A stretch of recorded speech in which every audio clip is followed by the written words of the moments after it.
Je suis entré le matin de Noël avec mes 2 enfants, portant des cadeaux emballés et espérant passer les premières fêtes paisibles depuis mon divorce. Au moment où j'ai franchi la porte d'entrée familière, décorée d'une guirlande fraîche, mon père, Richard, s'est arrêté au milieu d'une conversation avec ma sœur, Sarah, et son mari, Mike. Il s'est tourné vers moi, une froide désapprobation gravée sur son visage buriné, et a déclaré d'un ton sec, « Tout était paisible jusqu'à ce que tu arrives. » Mon fils de 6 ans, Tommy, a immédiatement baissé le regard vers le parquet poli, ses petites épaules affaissées par la honte. Mon cœur s'est brisé en voyant la réaction de mon petit garçon à la cruauté de son grand-père. Je me suis agenouillé, j'ai embrassé doucement les cheveux bruns et doux de Tommy, et j'ai regardé mon père droit dans les yeux. Alors mon argent s'en va avec moi. Le silence qui a suivi mes paroles semblait suffocant. Sarah s'est agitée inconfortablement sur le canapé en cuir, son pull de Noël semblant soudain trop vif pour l'obscurité qui emplissait la pièce. Mike a fait semblant d'étudier l'écran de son smartphone avec une intensité inhabituelle, souhaitant clairement pouvoir disparaître complètement. Ma fille de 4 ans, Emma, a immédiatement senti la tension et s'est serrée contre ma jambe, ses petits doigts agrippant mon jean avec une force désespérée. Debout dans ce salon que j'avais aidé à rénover 18 mois plus tôt, je réfléchissais à quel point nos dynamiques familiales étaient devenues tordues. L'ironie me brûlait comme de l'acide. Depuis 2 ans, depuis que Richard avait perdu son poste à l'usine de pièces automobiles où il avait travaillé pendant 23 ans, j'étais devenu sa bouée de sauvetage financière. Chaque mois, 1800 $ quittaient mon compte courant pour couvrir son paiement hypothécaire. 400 autres disparaissaient pour maintenir l'électricité, le gaz et l'eau. Les impôts fonciers, les primes d'assurance et ses médicaments sur ordonnance après sa légère crise cardiaque du printemps dernier provenaient tous de mon salaire de chef de chantier. Je travaillais 60 heures par semaine, parfois 70, pour m'assurer que mon père maintenait le style de vie confortable qu'il avait connu toute sa vie d'adulte. Pendant que je conduisais une camionnette de 15 ans avec 200 000 miles au compteur et des sièges usés, Richard profitait de sa maison de 2000 pieds carrés avec le nouveau toit que j'avais financé. La facture de réparation de 12 000 $ avait anéanti la plupart de mes économies d'urgence, mais j'avais priorisé son logement par rapport à ma propre sécurité financière. Tommy se tenait figé à côté du sapin de Noël, ses lumières scintillantes se reflétant dans les larmes qui se formaient dans ses jeunes yeux. Emma continuait de s'accrocher à moi, son esprit innocent incapable de comprendre pourquoi grand-père était méchant avec papa le matin de Noël. Ses enfants avaient déjà enduré assez de douleur en voyant leur mère lutter contre la dépendance et le mariage de leurs parents s'effondrer. Ils méritaient mieux que d'être témoins de l'hostilité inexplicable de leur grand-père. Les cadeaux coûteux que j'avais soigneusement sélectionnés gisaient en piles colorées sous l'arbre. La télévision de 65 pouces que j'avais achetée pour Richard trônait dans le coin, toujours dans son emballage d'origine. La console de jeu pour Tommy, les fournitures d'art pour Emma, les bijoux pour Sarah et les outils pour Mike représentaient des semaines de travail supplémentaires et de budgétisation minutieuse. Chaque cadeau reflétait mon désir d'apporter de la joie à notre famille fracturée pendant la période des fêtes. Mais en regardant l'expression sévère de mon père et la posture blessée de mes fils, j'ai réalisé que ma générosité s'était en quelque sorte transformée en ressentiment. L'homme que j'avais soutenu financièrement sans poser de questions traitait maintenant mes cadeaux comme un fardeau, mes enfants comme des intrus malvenus dans une maison que je payais littéralement pour entretenir. J'ai commencé à rassembler méthodiquement les cadeaux que j'avais apportés, les remettant dans leur sac de course avec une détermination calme. Richard regardait depuis son fauteuil inclinable, la mâchoire serrée dans un défi obstiné, croyant apparemment que je faisais des menaces en l'air. Sarah a finalement pris la parole, sa voix à peine plus qu'un murmure. « Jacques, peut-être devrions-nous tous nous calmer et profiter de Noël ensemble. » J'ai continué à ramasser les cadeaux, mes mouvements délibérés et sans hâte.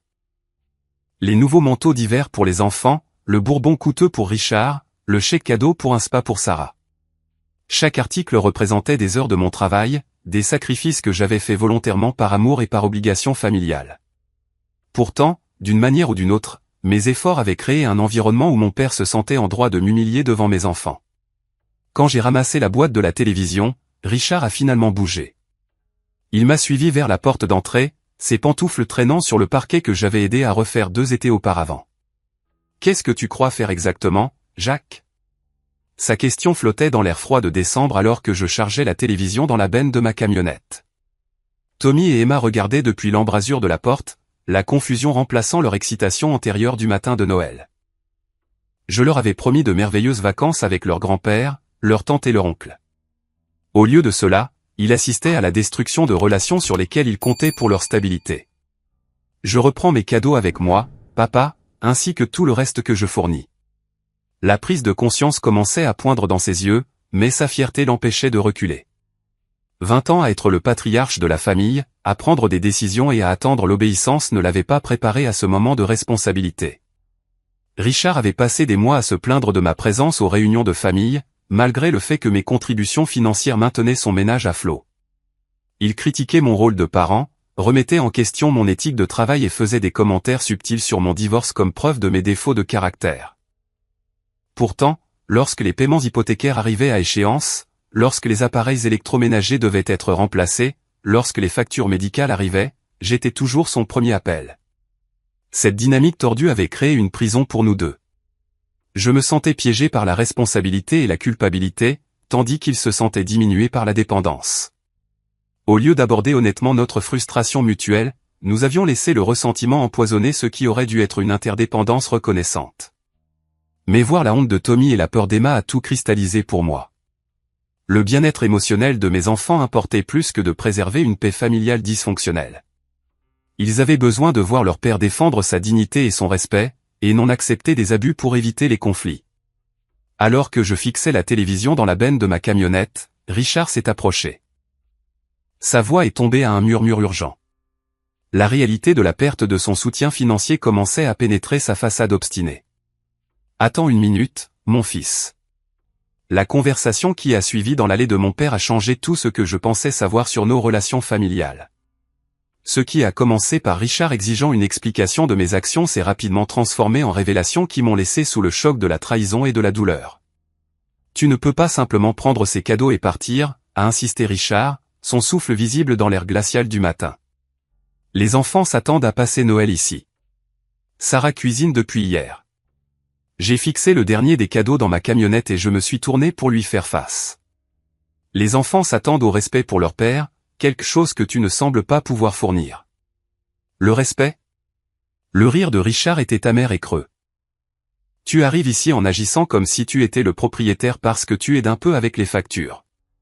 Aider un peu. L'expression m'a frappé comme un coup physique. Papa, je paie ton hypothèque. Je paie tes factures de services publics.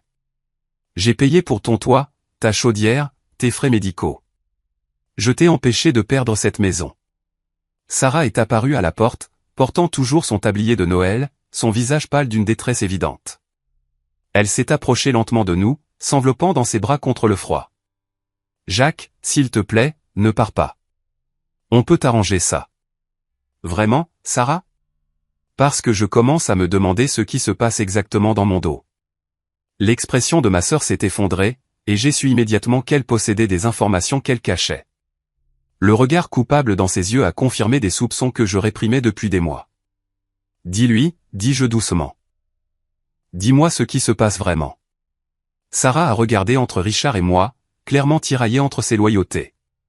Le regard perçant de Richard l'a avertie de rester silencieuse, mais la tension avait atteint un point de rupture où la vérité ne pouvait plus être contenue. Papa a raconté à tout le monde que le problème, c'était toi, a-t-elle finalement murmuré. À Thanksgiving, quand tu n'as pas pu venir parce qu'Emma était malade, il a dit à tous les oncles et tantes que tu es un profiteur ingrat qui ne se présente que quand il a besoin de quelque chose. Les mots m'ont frappé comme de l'eau glacée. Quoi? Il a dit que tu avais abandonné tes enfants avec Jennifer et que tu vivais de manière irresponsable. Il leur a dit que tu lui demandais toujours de l'argent et que tu ne contribuais jamais à rien pour la famille. J'ai regardé Richard, attendant un démenti, une explication, n'importe quoi qui donnerait un sens à des mensonges aussi flagrants. Au lieu de cela, il a croisé les bras sur la défensive et a détourné le regard. Il a dit à oncle Franck et tante Carole que tu es un mauvais père qui ne s'occupe pas correctement de ses enfants, a poursuivi Sarah, sa voix se brisant. Tout le monde t'a évité lors des réunions parce qu'il pense que tu te sers de la famille. La trahison était si complète, si systématique que j'ai eu du mal à la traiter. Pendant des mois, j'avais remarqué que les membres de la famille élargie étaient plus froids envers moi, que les conversations se terminaient quand j'approchais, que les invitations se faisaient moins fréquentes. J'avais attribué leur comportement à un malaise face à mon divorce, et non à un empoisonnement délibéré de ma réputation. Pourquoi, ai-je demandé à Richard. Pourquoi détruirais-tu mes relations avec tout le monde? Parce que j'en ai marre d'être traité comme un cas de charité, a-t-il répliqué. Tu penses que ton argent te rend meilleur que tout le monde. Tu penses que ça te donne le droit de juger comment je vis ma vie. Je ne t'ai jamais jugé. Je t'ai aidé parce que je t'aime, parce que maman m'a fait promettre de prendre soin de toi. À la mention de ma mère, Sarah s'est complètement effondrée. C'est la pire partie, Jacques.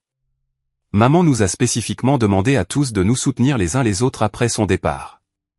Elle était si inquiète que papa soit seul, que la famille se désagrège. Elle t'a fait promettre de l'aider financièrement parce qu'elle savait que tu étais le plus stable, mais elle m'a aussi fait promettre quelque chose.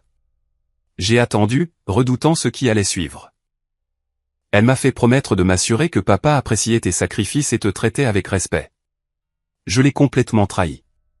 J'ai regardé papa salir ta réputation pendant des mois et je n'ai rien dit parce qu'il a menacé de me déshériter de son testament si je te défendais. La manipulation était plus profonde que je ne l'avais imaginé.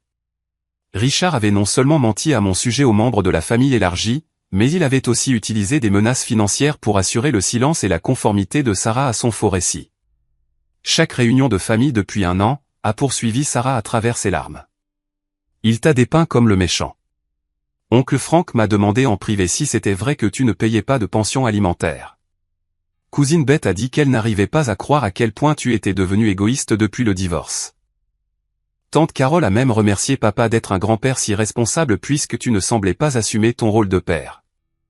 J'ai pensé aux regards confus, aux conversations écourtées, à la façon dont les membres de la famille avaient progressivement cessé de m'inclure dans les discussions de planification des fêtes. Mes propres parents avaient été convaincus que j'étais un père profiteur qui négligeait ses enfants et exploitait la générosité de son père. La vérité est tout le contraire, dis-je, ma voix stable malgré la fureur qui montait en moi. J'ai la garde principale parce que Jennifer a lutté contre la dépendance pendant notre mariage. Je fais des doubles gardes pour subvenir aux besoins de mon foyer et du tien. J'ai sacrifié ma propre stabilité financière pour m'assurer que papa ne manque jamais un paiement d'hypothèque ou ne se passe de médicaments. Le visage de Richard est devenu rouge de colère et d'embarras. Être confronté à la réalité de ses mensonges devant Sarah lui a enlevé la capacité de maintenir son faux récit. Tu veux de la gratitude pour faire ce que tout fils décent devrait faire, a-t-il exigé. Je veux de l'honnêteté. Je veux que mes enfants soient traités avec gentillesse. Je veux que ma famille connaisse la vérité sur le genre de père et de fils que je suis réellement. Sarah pleurait maintenant, le poids de moi de complicité s'abattant sur elle. J'aurais dû te défendre. J'aurais dû dire la vérité à tout le monde. Mais papa a dit que si je contredisais ces histoires, il laisserait tout à des œuvres de charité et nous couperait complètement les vivres à tous les deux. Le mari de Mike est au chômage et nous ne pouvons pas nous permettre de perdre notre héritage. Le tableau complet s'est dessiné comme une photographie se développant au ralenti.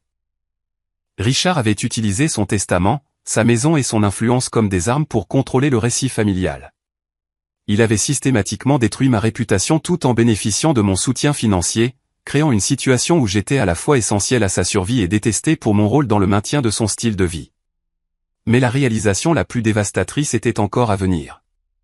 Alors que Sarah essuyait ses larmes et me regardait avec un plaidoyer désespéré, elle a révélé l'information qui transformerait mes instincts protecteurs en quelque chose approchant la rage. Jacques, il y a autre chose. Quelque chose de pire. Je me suis préparé, sachant que ce qui allait suivre franchirait une ligne de non-retour. Papa a rencontré Jennifer. Les mots sont restés en suspens entre nous comme une sentence de mort. J'ai senti le sang quitter mon visage alors que les implications de ce que Sarah venait de révéler commençaient à s'infiltrer. Richard avait secrètement rencontré mon ex-femme, la femme dont la dépendance avait détruit notre mariage et mis mes enfants en danger. Que veux-tu dire par il a rencontré Jennifer, ai-je demandé, ma voix à peine contrôlée. Sarah a jeté un coup d'œil à Richard, qui était devenu complètement pâle, son assurance s'évaporant alors que son secret le plus dangereux était exposé. Dis-moi tout, ai-je exigé. Tout de suite. Il l'appelle depuis des mois, a admis Sarah. Depuis que tu as obtenu la garde principale. Il lui a dit qu'il pourrait l'aider à récupérer les enfants si elle voulait réessayer. J'ai eu l'impression que quelqu'un m'avait donné un coup de poing dans la poitrine. L'arrangement de la garde avait été traumatisant pour toutes les personnes impliquées, mais il avait été nécessaire. La consommation d'alcool de Jennifer avait augmenté au point où elle s'évanouissait en gardant les enfants. J'avais trouvé Emma seule dans la baignoire pendant que Jennifer dormait après une beuverie dans la chambre. Le juge m'avait accordé la garde principale avec des visites supervisées pour Jennifer jusqu'à ce qu'elle termine un traitement et maintienne sa sobriété. Quoi, ai-je murmuré. Papa a dit à Jennifer que tu es financièrement instable et émotionnellement abusif envers Tommy et Emma. Il a dit qu'il témoignerait que tu ne t'occupes pas correctement d'eux, que tu les laisses trop souvent seuls, que tu ne les nourris pas correctement. Chaque mot était comme un couteau qui se tordait plus profondément. Mon père avait monté un dossier contre ma capacité parentale tout en acceptant simultanément mon soutien financier pour sa propre survie. Il a pris des photos, a poursuivi Sarah, sa voix se brisant. Des photos des enfants quand ils ont l'air fatigués ou contrariés. Il prétend que c'est la preuve que tu ne t'occupes pas correctement d'eux.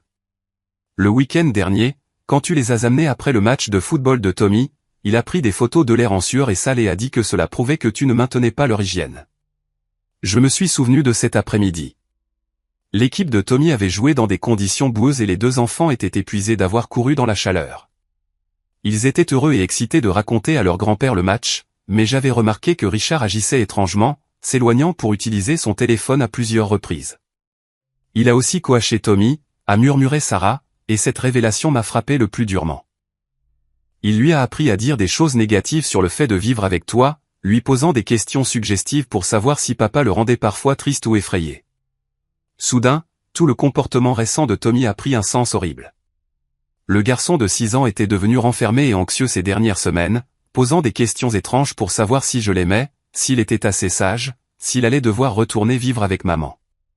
J'avais attribué sa régression émotionnelle à un ajustement normal post-divorce, mais c'était en fait le résultat d'une manipulation psychologique systématique par son propre grand-père. Jennifer doit déposer une demande de garde exclusive le lendemain de Noël, a dit Richard doucement, parlant pour la première fois depuis que Sarah avait commencé à révéler ses manigances.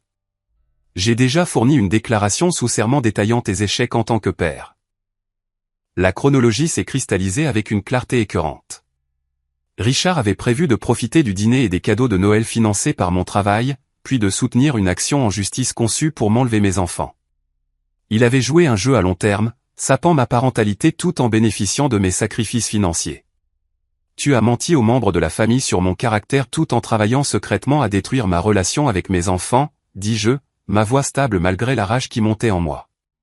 Tout en vivant dans une maison que je paie, en mangeant de la nourriture que j'aide à fournir, en profitant de confort que je rends possible. Ces enfants appartiennent à leur mère, a répondu Richard, tentant de justifier sa trahison. Un homme qui ne peut même pas maintenir son propre mariage ne devrait pas être digne de confiance avec des enfants. La cruauté de cette déclaration, prononcée le matin de Noël alors que mes enfants confus attendaient à l'intérieur, a révélé la profondeur du ressentiment et de la manipulation de Richard. Il avait utilisé mon divorce, mes difficultés financières et même le bien-être de mes enfants comme des armes pour servir son besoin psychologique de reprendre le contrôle et la supériorité dans notre relation. J'ai regardé Tommy par la fenêtre, toujours debout à côté du sapin de Noël, la tête baissée, et Emma pressée contre la vitre, nous regardant nous disputer. Ces enfants innocents étaient devenus des pions dans le jeu tordu de vengeance de leur grand-père contre des offenses imaginaires et une fierté blessée. Jennifer a accepté ça? Ai-je demandé à Sarah. Elle a peur, a admis Sarah. Papa l'a convaincu que tu prévois de déménager loin et de l'empêcher de voir les enfants. Il lui a dit que tu disais des choses terribles sur elle à Tommy et Emma, les retournant contre leur mère. Plus de mensonges, plus de manipulation.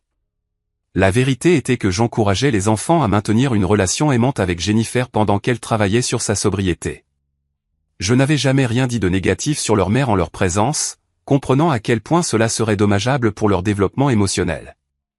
Richard avait créé des griefs fictifs des deux côtés, convainquant Jennifer que j'aliénais les enfants d'elle tout en montant simultanément un dossier prouvant que j'étais un père inapte.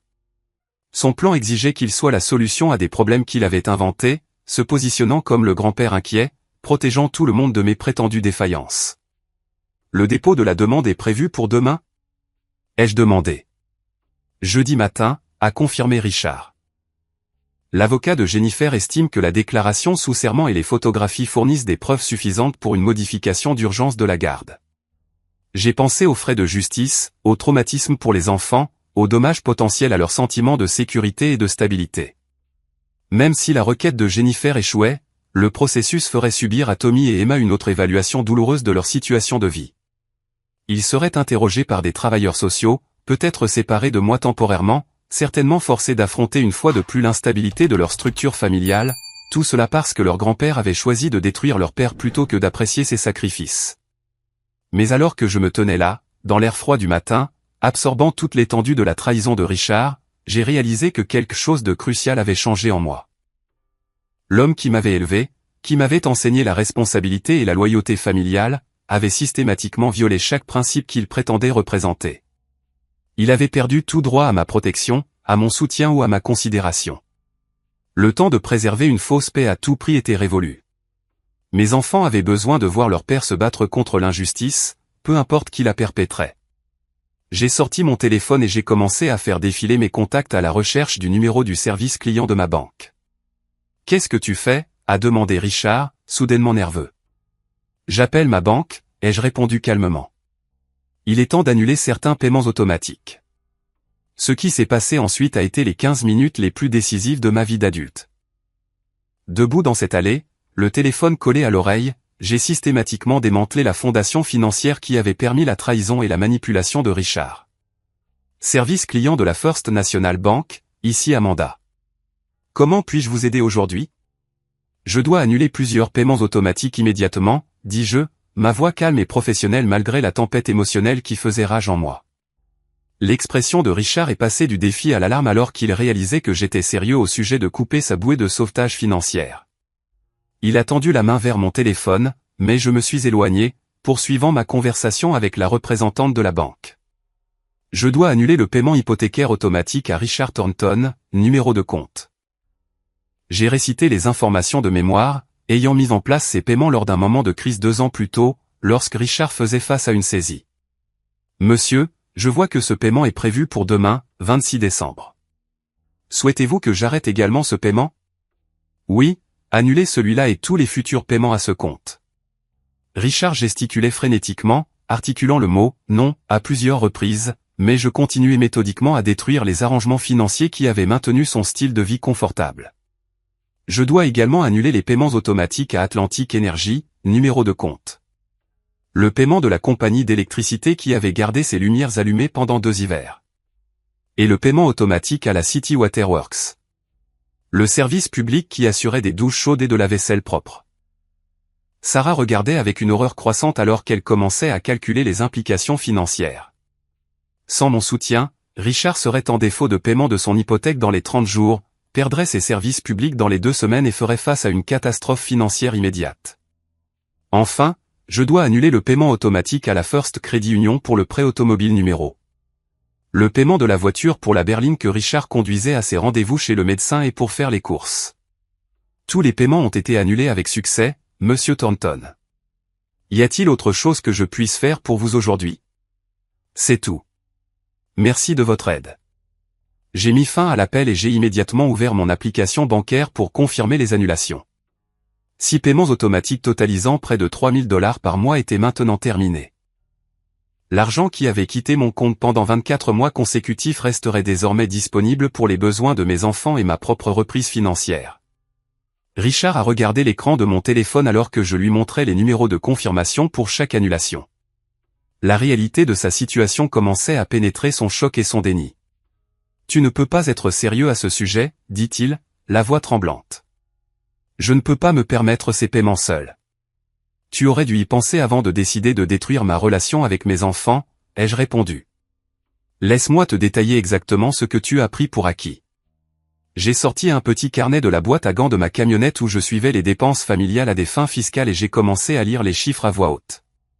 Paiement hypothécaire mensuel, $1825. Facture d'électricité moyenne, $215. Facture de gaz moyenne, $130. Eau et égout, $78. Paiement de la voiture, $349.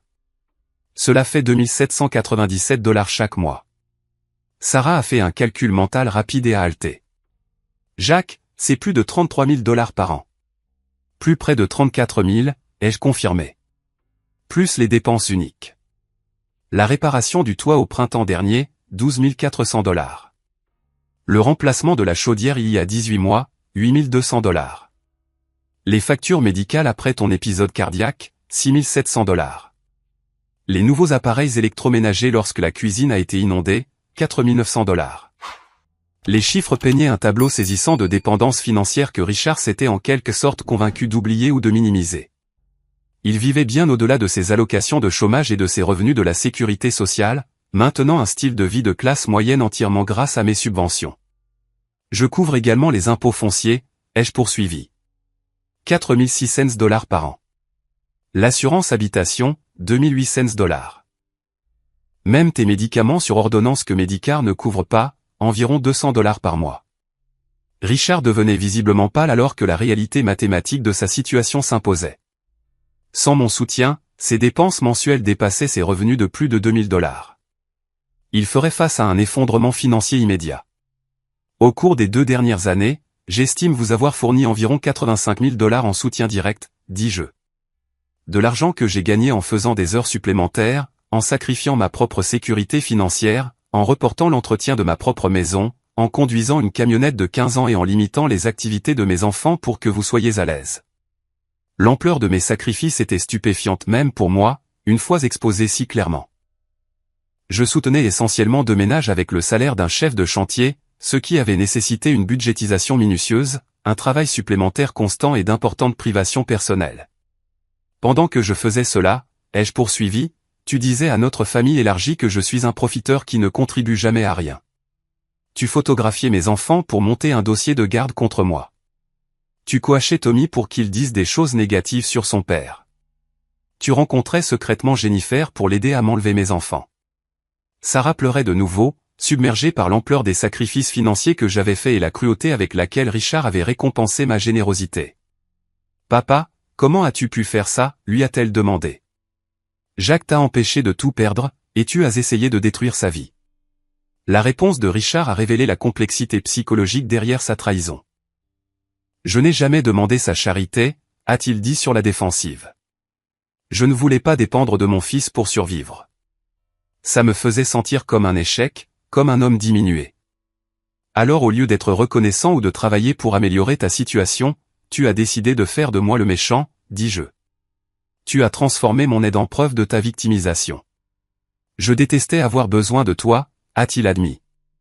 Chaque fois que ce paiement d'hypothèque sortait de ton compte, je me sentais diminué. Chaque facture de service public que tu payais me faisait sentir comme un enfant dont un parent s'occupe. La psychologie était claire, mais inexcusable.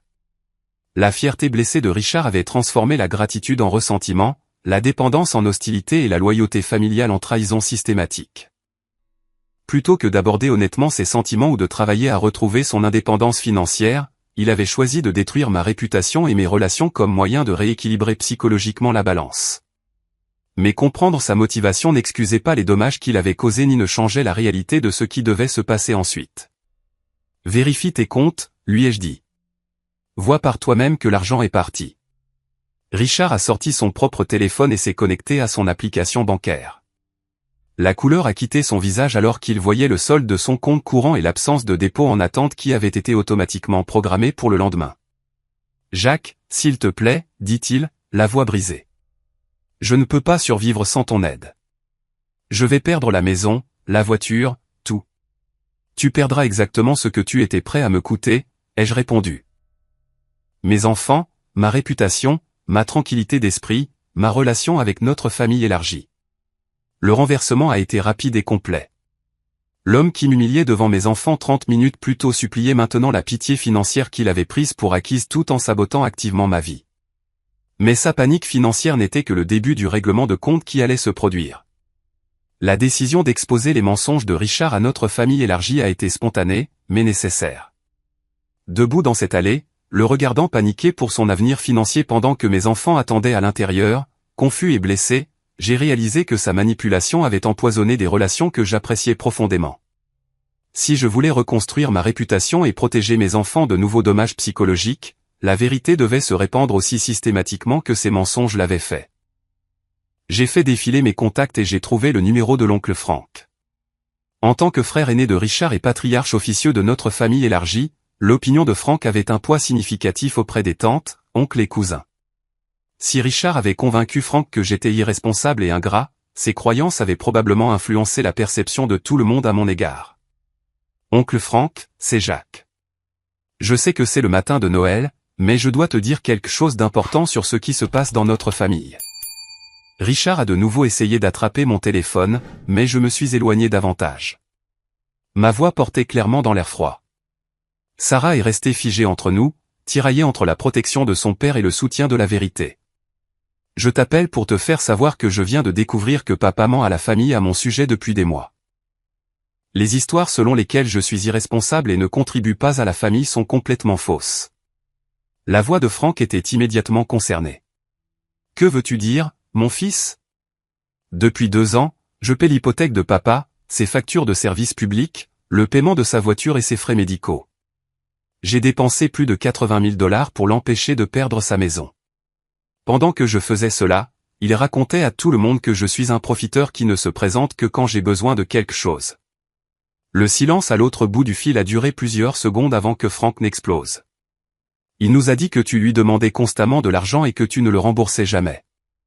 Il a dit que tu avais abandonné tes enfants avec ton ex-femme et que tu vivais de manière irresponsable. Oncle Frank, j'ai la garde principale de Tommy et Emma parce que Jennifer a lutté contre la dépendance. Je travaille 60 à 70 heures par semaine pour subvenir aux besoins de mon foyer et de celui de papa. Je ne lui ai pas demandé un sou depuis plus de 2 ans. Fils de... Frank s'est repris en se souvenant que c'était le matin de Noël. Jacques, ça explique tellement de choses. Nous nous demandions tous comment Richard pouvait se permettre son style de vie avec le chômage et la sécurité sociale, et nous ne comprenions pas pourquoi tu semblais si distant lors des réunions de famille. J'étais distant parce que tout le monde me traitait comme si je me servais de la famille, ai-je expliqué. Maintenant, je sais pourquoi. La colère de Frank montait alors qu'il traitait les implications. Ce menteur. Jacques, je te dois de plates excuses. Nous tous. Richard m'a emprunté 5 000 $ il y a 6 mois, prétendant que tu refusais de l'aider avec ses frais médicaux. Il a dit que tu étais égoïste et irresponsable avec l'argent. Un autre mensonge, une autre manipulation. Richard avait emprunté de l'argent à l'oncle Frank en utilisant mon prétendu refus d'aider comme justification, alors que la réalité était que j'avais déjà payé toutes ses factures médicales en totalité. Où est allé cet argent, Frank? Ai-je demandé, soupçonnant que la réponse serait révélatrice. Il a dit qu'il l'utilisait pour des factures médicales, mais Carole l'a vu au casino à Atlantic City le mois dernier. Elle a trouvé étrange qu'il puisse se permettre de jouer alors qu'il était censé avoir des difficultés financières. Le schéma de tromperie était encore pire que je ne l'avais imaginé. Richard avait non seulement menti sur mon caractère pour manipuler les relations familiales, mais il avait aussi utilisé ses mensonges pour extorquer de l'argent à d'autres parents, de l'argent qu'il avait ensuite gaspillé au jeu et pour ses loisirs. Je dois appeler tout le monde, ai-je dit à Frank. Ça a trop duré, et la vérité doit éclater. Fais-le, mon fils. Et Jacques, je suis fier de toi d'avoir pris soin de ton père, même quand il ne le méritait pas. Ça montre un vrai caractère. La validation de l'oncle Frank m'a donné la force de continuer à passer les appels difficiles. J'ai ensuite contacté tante Carole, expliquant la réalité financière et les mensonges systématiques de Richard sur mon caractère et ma parentalité. Oh, mon Dieu, Jacques, a-t-elle dit après avoir entendu la vérité.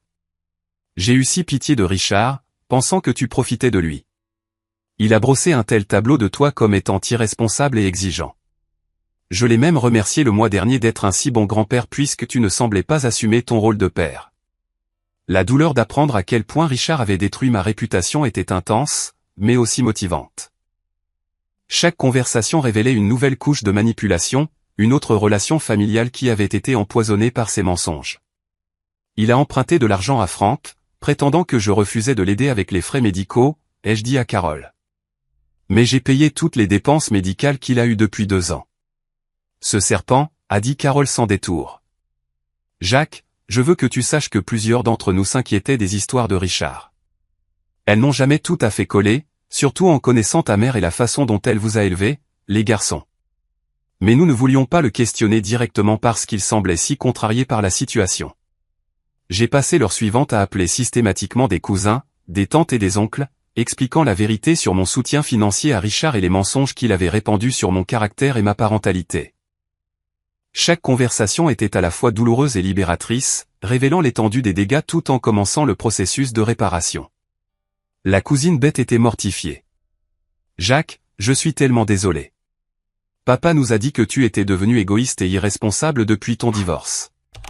Nous pensions que tu profitais de la gentillesse de l'oncle Richard. Je n'avais aucune idée que c'était toi qui le soutenais. Il a essayé de monter un dossier de garde contre moi avec mon ex-femme, ai-je expliqué, en utilisant des mensonges sur ma parentalité et ma stabilité financière. C'est horrible, a répondu Bette. Écoute, mon mari travaille en droit de la famille. Si tu as besoin de références de moralité ou de témoignages sur la manipulation de Richard, nous te fournirons tout le soutien dont tu as besoin.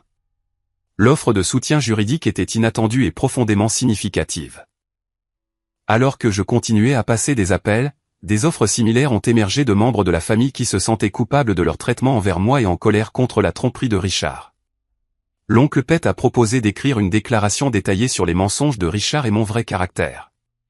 Le cousin d'Annie, qui travaillait comme travailleur social, s'est porté volontaire pour fournir un témoignage professionnel sur les dommages psychologiques que Richard avait causés en manipulant mes enfants. Tante Linda a dit qu'elle appellerait directement Jennifer pour lui expliquer ce que Richard avait vraiment fait et pourquoi ses déclarations sur ma parentalité étaient fausses. Au moment où j'ai terminé les appels, Richard était assis sur les marches de son Porsche, la tête entre les mains, l'ampleur de l'effondrement de ses mensonges l'accablant.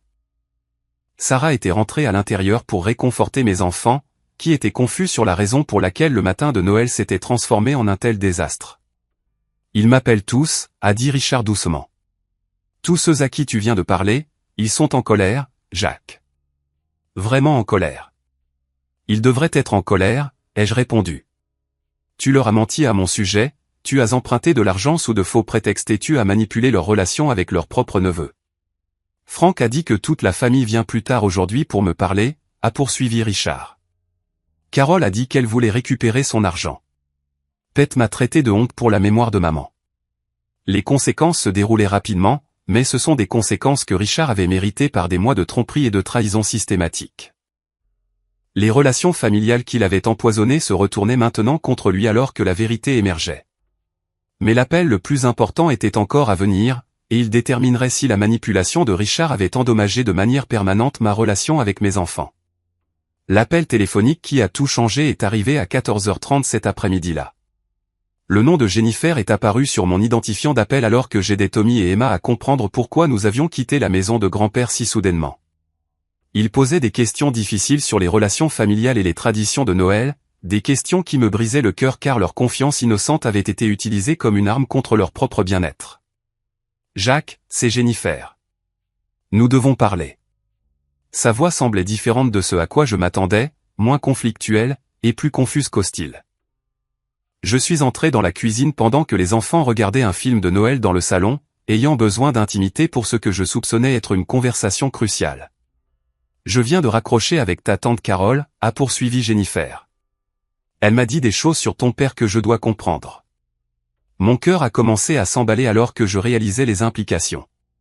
Carole avait tenu sa promesse de contacter directement Jennifer et de lui expliquer la vérité sur la manipulation de Richard.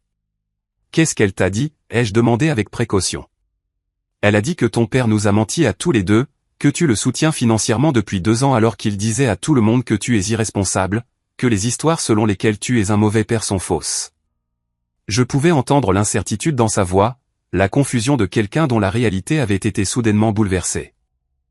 La manipulation de Richard avait été si systématique que même Jennifer avait été convaincue de son faux récit sur mon caractère et ma parentalité. C'est vrai, ai-je confirmé.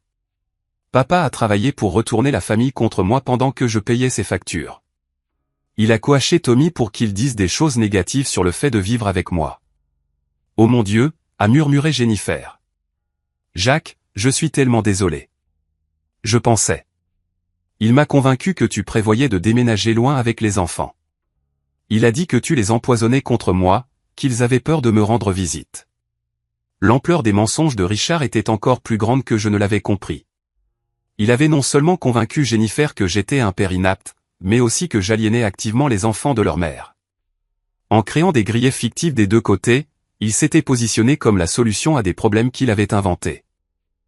Je n'ai jamais rien dit de négatif sur toi aux enfants, lui ai-je dit sincèrement. Je veux qu'ils aient une bonne relation avec nous deux.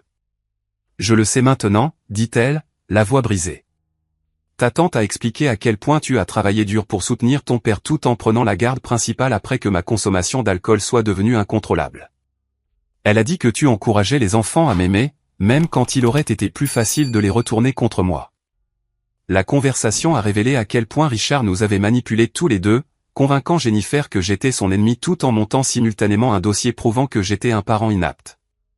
Son plan exigeait que nous restions méfiants et hostiles l'un envers l'autre plutôt que de travailler ensemble pour le bien de nos enfants. Le dépôt de la demande de garde ai-je dit, Carole t'en a parlé. Je ne dépose rien, a dit fermement Jennifer. Jacques, j'étais si confuse et effrayée par ce que ton père me disait que j'ai failli faire une terrible erreur, mais je sais que tu es un bon père. Je sais que ces enfants sont en sécurité et heureux avec toi. Le soulagement était immense. Le plan le plus dangereux de Richard s'était effondré avant de pouvoir détruire ma relation avec mes enfants. La décision de Jennifer de faire confiance à la vérité plutôt qu'à sa manipulation signifiait que Tommy et Emma ne seraient pas soumis à une autre bataille de garde traumatisante. Il m'a montré des photos, a poursuivi Jennifer. Des photos des enfants l'air fatigués ou contrariés, prétendant que c'était la preuve que tu ne t'occupes pas correctement d'eux. Mais Carole m'a aidé à comprendre qu'il documentait des moments normaux de l'enfance et les déformait en preuve de négligence. Le match de football du week-end dernier, ai-je dit, comprenant. Il a pris des photos d'eux après qu'ils aient joué dans la boue. C'est exactement ça. Il m'a montré ces photos et a dit que cela prouvait que tu ne maintenais pas leur hygiène ou ne les supervisais pas adéquatement, mais ce n'étaient que des enfants qui avaient fait du sport et s'étaient amusés. La manipulation psychologique avait été sophistiquée et cruelle, prenant des moments innocents d'activité enfantine et les recadrant en preuve d'échec parental. Richard avait compris que la culpabilité de Jennifer concernant ses propres luttes contre la dépendance la rendrait particulièrement sensible aux accusations sur ma parentalité. Il y a autre chose, a dit Jennifer. Il m'appelle depuis des semaines, me posant des questions suggestives pour savoir si tu as déjà semblé en colère ou impatient avec les enfants. Il essayait de me faire me souvenir d'interactions négatives qu'il pourrait utiliser comme munition. Lui as-tu donné quelque chose qu'il pourrait utiliser? Ai-je demandé, inquiet de ce que Jennifer aurait pu dire lors des expéditions de pêche psychologique de Richard. Non, parce qu'il n'y avait rien à lui donner, a-t-elle dit. Jacques, même pendant nos pires moments, même quand je buvais et que notre mariage s'effondrait, je ne t'ai jamais vu être autre chose que patient et aimant avec Tommy et Emma. C'est pourquoi ces accusations n'ont jamais tout à fait eu de sens pour moi. La validation signifiait tout. Malgré la douleur de notre divorce et ses propres luttes, Jennifer avait maintenu une évaluation honnête de mon caractère en tant que père. La manipulation de Richard l'avait confuse et effrayée, mais elle n'avait pas complètement surmonté sa connaissance directe de ma parentalité. Je veux faire quelque chose pour aider à arranger ça, a poursuivi Jennifer. Les mensonges de ton père auraient pu détruire la stabilité et la sécurité de nos enfants. Ils auraient pu leur faire subir une autre évaluation de garde traumatisante sans aucune raison, si ce n'est son besoin tordu de vengeance. Que veux-tu faire, ai-je demandé. Je veux l'appeler directement et lui dire que je sais qu'il a menti. Je veux qu'il comprenne que sa manipulation a échoué, et que toi et moi allons travailler ensemble pour protéger nos enfants de ces jeux psychologiques. L'idée que Jennifer confronte directement Richard était à la fois attrayante et préoccupante. Son désespoir augmentait à mesure que ses mensonges s'effondraient, et les personnes désespérées prenaient souvent des décisions dangereuses. Sois prudente, l'ai-je prévenu. Il est en train de tout perdre en ce moment. Son soutien financier est parti. La famille sait qu'il a menti, et ses plans s'effondrent. Les gens dans cette situation peuvent devenir imprévisibles. Je comprends, a-t-elle dit. Mais il doit savoir que sa manipulation a des conséquences, et nos enfants doivent voir que leurs parents sont unis pour les protéger. Après que Jennifer et moi ayons terminé notre conversation, j'ai ressenti un profond sentiment de soulagement, mêlé d'anticipation. Le plan le plus dangereux de Richard avait été neutralisé, mais le règlement de compte pour sa trahison était loin d'être terminé. À l'approche de la soirée, des voitures ont commencé à arriver chez Richard. La camionnette de l'oncle Frank, la berline de tante Carole, le SUV du cousin Pete. La réunion de famille élargie que Richard redoutait était sur le point de commencer, et il devrait faire face aux conséquences de ses mensonges et de sa manipulation systématique. À 18h, on a sonné à ma porte. J'ai ouvert pour trouver Richard debout sur mon porche, l'air débraillé et les yeux rouges d'épuisement et de larmes. Derrière lui, dans l'allée, je pouvais voir l'oncle Frank qui attendait dans sa camionnette. « Jacques » a dit Richard, sa voix à peine plus qu'un murmure. S'il te plaît, je dois te parler. À propos de quoi, ai-je demandé, ne l'invitant pas à l'intérieur où Tommy et Emma pourraient entendre une autre conversation d'adultes douloureuse. À propos d'arranger ça, de remettre les choses en ordre, de garder ma famille unie. L'homme qui m'humiliait devant mes enfants 12 heures plus tôt suppliait maintenant le pardon et la réconciliation, mais la transformation semblait plus motivée par le désespoir que par un remords sincère. La réunion de famille ne s'est pas bien passée, ai-je demandé. L'expression de Richard s'est complètement effondrée. Ils veulent que je rembourse l'argent que j'ai emprunté. Ils veulent que je m'excuse publiquement auprès de toi lors de la prochaine réunion de famille. Ils veulent que j'écrive une lettre à Jennifer expliquant que tout ce que je lui ai dit sur ta parentalité était faux. La famille élargie avait imposé des conséquences qui abordaient à la fois les dommages financiers et de réputation que Richard avait causés, mais leurs exigences créaient aussi une opportunité de réparation sincère si Richard était prêt à s'exécuter avec humilité et honnêteté. Frank a dit que si je n'arrange pas ça, je ne suis plus le bienvenu aux réunions de famille, a poursuivi Richard. Carole a dit que j'ai déshonoré la mémoire de maman en mentant à ton sujet après que tu aies tenu ta promesse de prendre soin de moi. La référence aux dernières volontés de ma mère était particulièrement puissante. Elle avait été le centre émotionnel de notre famille, et sa dernière demande de soutien mutuel avait été sacrée pour nous tous.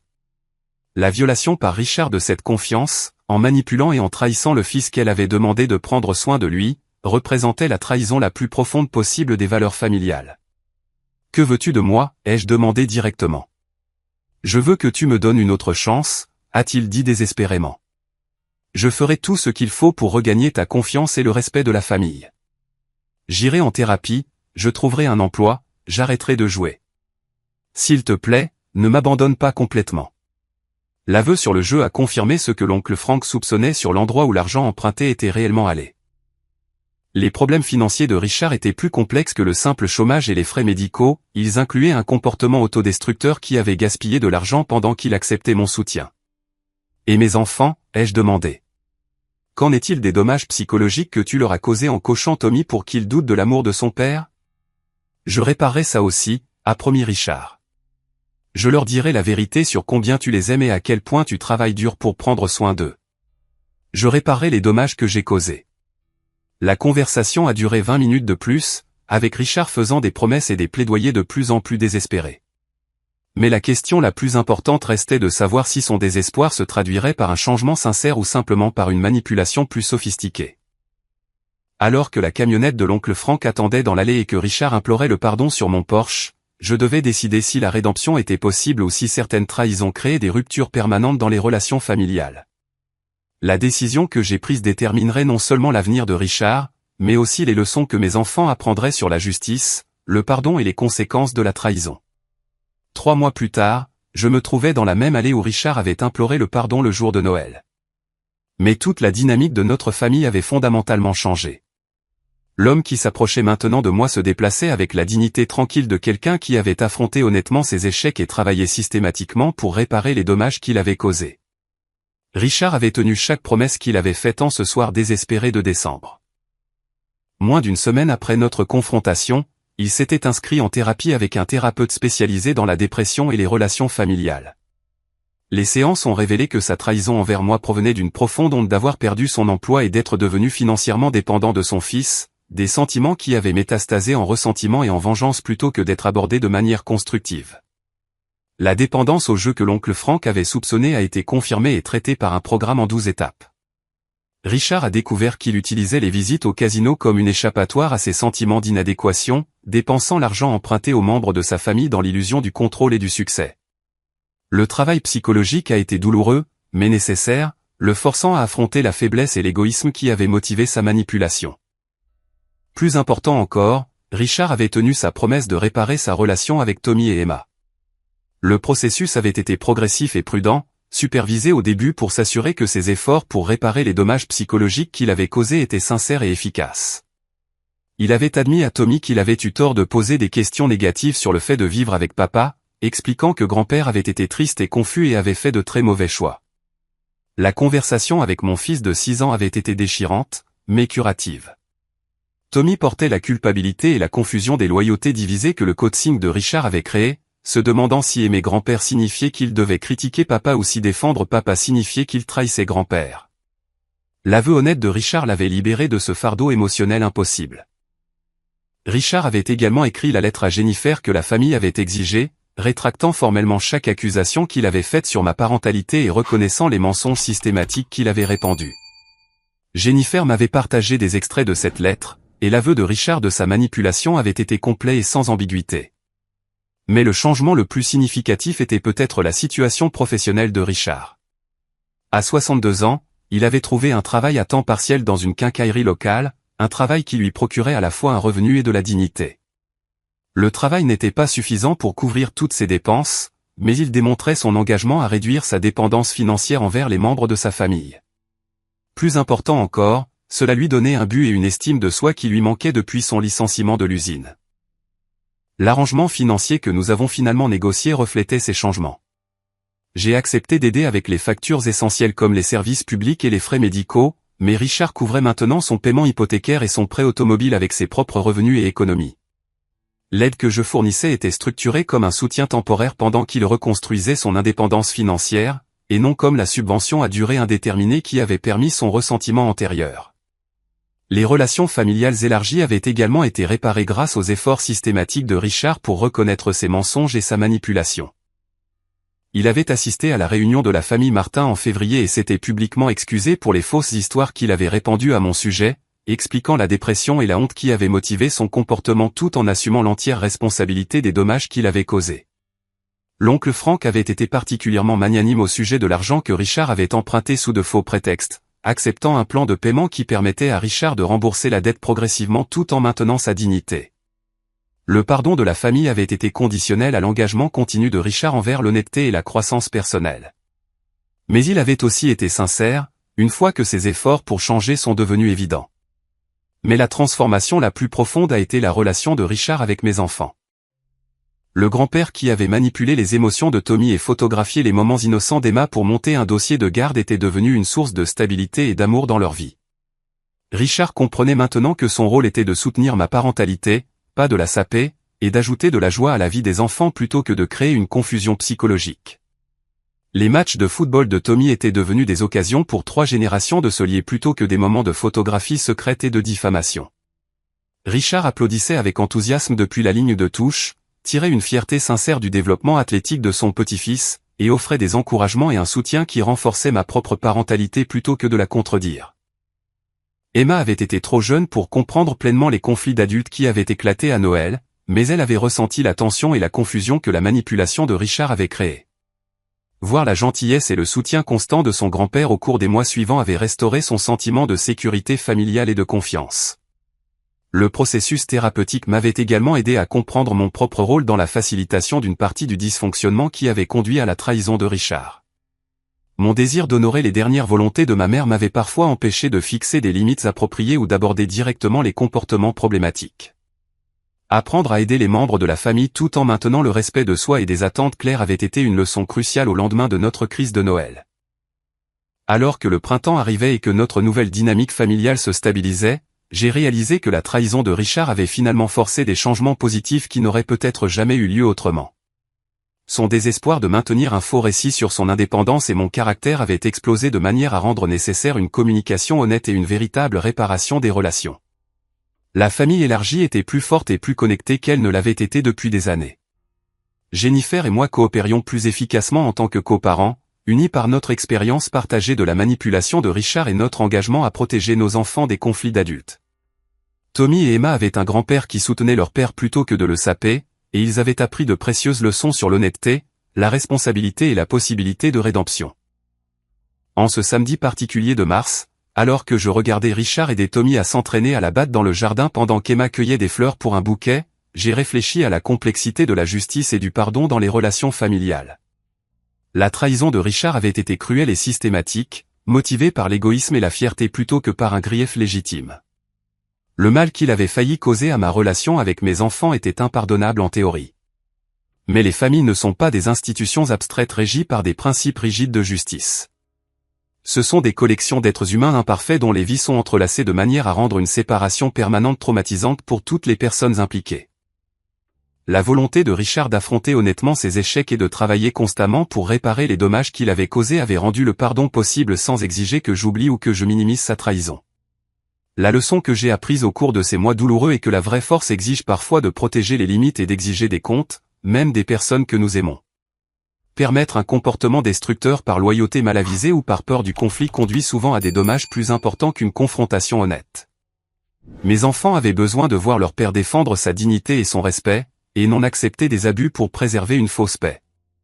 Mais ils avaient aussi besoin de voir que la rédemption est possible lorsque quelqu'un s'engage sincèrement à changer. La transformation de Richard de traître manipulateur à grand-père solidaire avait montré à Tommy et Emma que les gens peuvent reconnaître leurs erreurs et travailler pour devenir meilleurs. Cette leçon sur la possibilité de croissance et de réparation leur servirait bien alors qu'ils navigueraient dans leurs propres relations tout au long de leur vie. Alors que le soleil de l'après-midi projetait de longues ombres sur le jardin et que le rire de mes enfants se mêlait à la voix encourageante de Richard, j'ai ressenti un profond sentiment de paix qui manquait à notre famille depuis bien trop longtemps. La justice avait été rendue par les conséquences et la responsabilité, mais la miséricorde avait également été étendue par l'opportunité de rédemption. L'homme qui m'avait humilié devant mes enfants le matin de Noël était devenu quelqu'un qui célébrait leur réussite et soutenait leur développement émotionnel. Le père qui avait essayé de détruire ma réputation tout en acceptant mon soutien financier était devenu quelqu'un qui assumait la responsabilité de ses actes et travaillait pour mériter le pardon par un changement constant.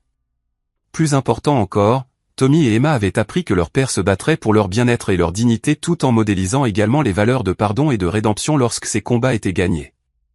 Ils avaient vu que les relations familiales exigent à la fois des limites et de la grâce, à la fois la responsabilité et la miséricorde.